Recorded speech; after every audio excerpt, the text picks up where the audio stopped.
নমস্কার বন্ধুরা, আজকে আমি বানাবো পনিরের দো পেঁয়াজি। তার জন্য পনিরগুলোকে নুন হলুদ দিয়ে হালকা করে ভেজে নিয়েছি। আর নিয়ে নিয়েছি পোস্ত, কাজু, আর একটু সাদা তিল, আর গোটা গরম মশলা, গোটা ধনে। আর এদিকে আমি লাল খোসা ছিল, সেই খোসাটাকে ভেজে নিচ্ছি। আর নিয়ে নিয়েছি বড় করে আলু টুকরো করে ভেজে নিয়েছি। পনির হালকা করে ভেজে নিয়েছি বলে দিলাম। তারপরে ক্যাপসিকাম নিয়েছি, পেঁয়াজ নিয়েছি, একটু রসুন কুচি, কাঁচা লঙ্কা, টমেটো, যেরকম আমরা চিলি চিকেনে দিয়ে থাকি সেরকমই নিয়ে নিয়েছি। আর এবার আমি কড়াইতে সাদা তেল দিয়ে দিয়েছি, তার মধ্যে একটা শুকনো লঙ্কা তেজপাতা দিয়ে দিলাম ফোড়নে। আর দিয়ে দিচ্ছি সামান্য একটু নুনটা দিয়ে দিচ্ছি কারণ তেলটা যাতে ছিটকে না আসে। এবার আমি এর মধ্যে দিয়ে দিচ্ছি পেঁয়াজ, আদা, রসুন আর কাঁচা লঙ্কা বাটা ছিল সেটা, আর একটু সামান্য হলুদ দিয়ে দিলাম, আর একটু কাশ্মীরি লঙ্কার গুঁড়ো দিলাম। দিয়ে এটাকে ভালো করে কষিয়ে নিচ্ছি পেঁয়াজ আদা রসুনটাকে, যাতে পেঁয়াজ আদা রসুনের যে কাঁচা গন্ধটা সেটা যাতে চলে যায়। সেই জন্য আজকে পনির করছি, কেননা আজকে বাজারে গিয়েছিলাম কিন্তু পনিরটা ঘরে ছিল, দুদিন ধরে ঘরে রয়ে গেছে। আর দুধের জিনিস তো বেশি দিন ঘরে রাখা ঠিক হবে না, ওই জন্য আমি আজকে ভাবলাম পনিরটা করে দিই। বড় ছেলে বললো যে ঠিক আছে পনিরটাই করো, কারণ না ও তো মাছ খায় না, ওই জন্যই করা আর কি পনিরটা। তো পনিরটা ভাবলাম যে একটু অন্যরকমভাবে করি, সাধারণত সব রকমই তো একটু আলুর ঝোল করা হয়।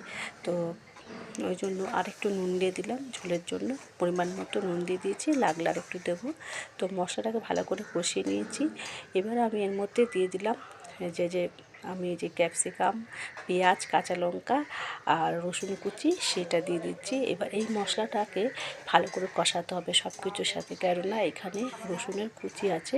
আর রসুনের কুচি গন্ধটা যাতে ভালোভাবে চলে যায়, তার জন্য মশলাটাকে ভালোভাবে কষাতে হবে তেলের মধ্যে।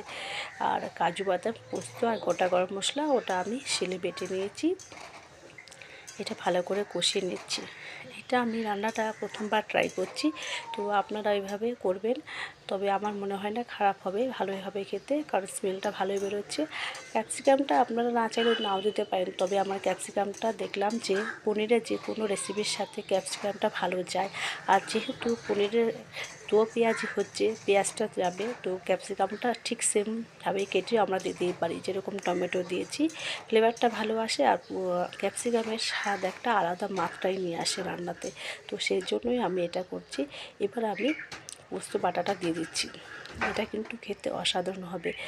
আর পনির অল্প থাকলেও আপনারা যদি এভাবে করেন তাহলে অনেকটা তরকারি হবে, আর গ্রেভিটাও খুব ভালো হবে খেতে, দারুণ স্বাদ হবে এটা।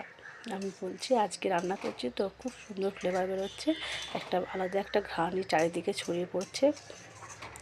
এবার আমি এটাকে ভালো করে কষিয়ে নিচ্ছি। আর যেহেতু পোস্ত দিয়েছি তো সেই জন্য সামান্য পরিমাণে একটু মিষ্টি দিলাম, মানে চিনি দিলাম এটাতে। তো আমার এটা কষানো হয়ে গেছে। এবার ভেজে রাখা যে আলু টুকরোগুলো সেটাও দিয়ে দিচ্ছি এর মধ্যে, দিয়ে ভালো করে এটাকে কষিয়ে নেব, যাতে আলু ও মশলার সাথে ভালোভাবে মিশে যায় আর কষানোটা ঠিকঠাক হয়। ওই জন্য এই রান্নাটা বেশ ভালো গ্রেভি হবে। এটা আপনারা যদি চান তা রুটি দিয়েও খেতে পারেন, রাত্রেবেলা যে কেউ যারা রুটি খান তারা তো রুটি খেতে পারেন, বা পরোটা হলে পরোটা দিয়েও খেতে পারেন। সেক্ষেত্রে জলের পরিমাণটা একটু কম দেবেন, মানে ঝোলটা একটু কম রাখবেন, তাহলে দেখবেন ভালো লাগবে খেতে। আর যদি কেউ নিরামিষ খান তো সেক্ষেত্রে পেঁয়াজ আর রসুনটা বাদ দেবেন, বাদ বাকি সবই তো নিরামিষের মধ্যেই আছে, শুধু পেঁয়াজ রসুনটা পড়েছে, ওটা বাদ দিয়ে করতে পারেন, তাতেও ভালো লাগবে খেতে। তো আমার এটা কষানো হয়ে গেছে, এবার আমি জল দিয়ে দিচ্ছি, যেহেতু আমার ভাতের সাথে খাবো তো সেই জন্য এটা আমি একটু বেশি জল দিচ্ছি।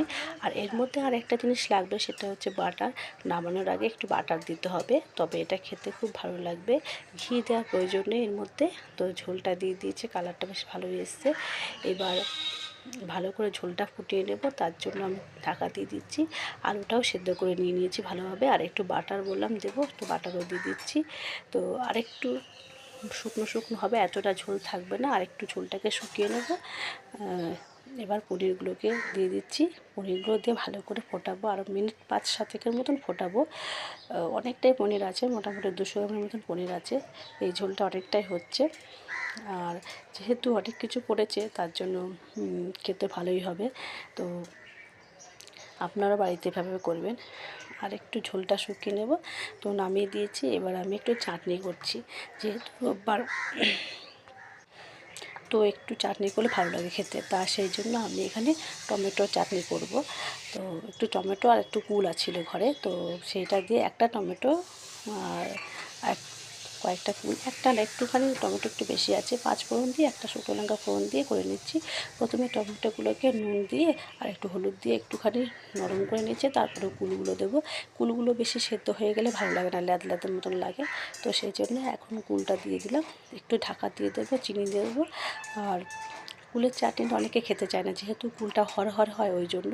চাটনিটা হয়ে গেছে, একটু লেবু দিয়ে এবার নামিয়ে দিচ্ছি, কেননা চাটনিতে আমি বললাম পাতি লেবু দিলে একটু আলাদা ফ্লেভার আসে ওই জন্য।